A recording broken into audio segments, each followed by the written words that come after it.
Hello बच्चों, आज मैं आप लोगों को क्लास 8 की जो ये आपके पास लेटेस्ट एडिशन की एनसीईआरटी की बुक है ना, इसका हम चैप्टर नंबर 9 कर रहे हैं अपना मेंसुरेशन। तो मैंने इसके आपको exercise and examples try this almost करा दिए हैं, चैनल पे अपलोड है, आप वहाँ से कर सकते हैं। आज मैं आप लोगों को पेज नंबर 112 पे आपकी बुक में जो एग्जाम्पल नंबर 4 है ना वो कराने वाली हूँ। इसके ऊपर के ट्राई दिस ऑलरेडी चैनल पर अपलोड है, ठीक है। देखिए आपसे यहाँ पर क्या कह रहा है, an aquarium is in the form of cuboid whose external measures are 80 into 30 into 40. The base, side face and the back face are to be covered with colored paper. Find the area of the paper needed. कह रहे एक aquarium है। Aquarium आप सबने देखा होगा, नहीं भी देखा होता आप सबको पता है एक्वेरियम होता क्या है। एक फिश एक्वेरियम जो होता है, ठीक है, क्यूबॉइड की शेप का है। उसकी dimensions, length, breadth and height आपको तीनों चीज़ गिवन है। अब आपसे कह रहा है इस एक्वेरियम को आपने क्या किया है, पेपर से कवर्ड कर दिया, पेपर लगा दिया। तो देखो ऑब्वियस सी बात है, आप आगे की साइड तो पेपर लगाओगे नहीं जहाँ से वो फिश दिखती है। एक तो बैक पे लगाया उसने बोला, ठीक है, नीचे बेस पे लगा दिया होगा आपने और साइडों में लगाया होगा। पर साइडों में दो साइड है तो दोनों साइड पे तो लगाया होगा। तो अगर मैं आपको यहाँ एक बार ये फिगर दिखा दूँ तो बैक पे लग गया होगा, पीछे टॉप पे भी नहीं लगा होगा क्योंकि वहीं से तो आप खाना वगैरह डालते हो, क्लीन वगैरह करोगे। तो एक बैक पे लगेगा, दोनों साइडों में, और नीचे बेस पे लगेगा। तो अब आपको वही बताना है कि कितना पेपर चाहिए। पहले सबका एरिया निकालते हैं, टॉप का, साइडों का और बैक का, ठीक है। ये टॉप का कहने, सॉरी, बैक का, बेस का और दोनों साइडों का। उसके बाद हम देखते हैं तीनों को प्लस करके कि हमको कितना एरिया चाहिएगा। सबसे पहली बात तो मैं लेंथ, ब्रेथ और हाइट की अगर यहाँ पर बात करूँ, पहले मैं वही मेंशन कर लेती हूँ यहाँ पर। तो मेरे पास लेंथ जो है वो मुझको गिवन है कितनी, 80 सेंटीमीटर। ब्रेथ मुझको कितनी गिवन है क्वेश्चन में, वो मुझे गिवन है 30 सेंटीमीटर।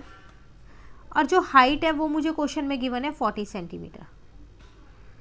तो अगर मैं एरिया ऑफ बेस जो नीचे की साइड लगेगा उसकी बात करूं तो उसका एरिया होता है L इंटू बी, मतलब 80 इंटू 30, तो 2400 सेंटीमीटर स्क्वायर।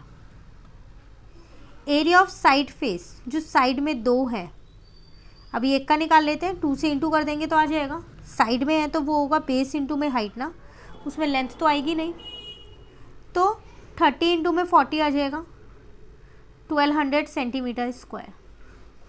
ऐसे अगर मैं एरिया ऑफ बैक जो पीछे की साइड है, बैक फेस की बात करूं तो उसमें L इंटू में H आएगा, उसमें ब्रेथ तो आएगी नहीं, है ना। तो 80 इंटू में 40 आ जाएगा, तो 3200। अब कितना एरिया चाहिए मुझे, रिक्वायर्ड कितना एरिया हो गया, देखो 2400 प्लस साइड फेस दो थे, याद है ना, दोनों साइडों पे, तो उसको 2 से इंटू किया है मैंने, प्लस 3200। 2400 प्लस 3200, ठीक है ना। तो 2 + 2 4 + 3 7, 8 आ गया, 8000 सेंटीमीटर स्क्वायर। आपसे कह रहा था एरिया ऑफ पेपर नीडेड बताओ, तो area of paper needed is equals to 8000 centimetre square.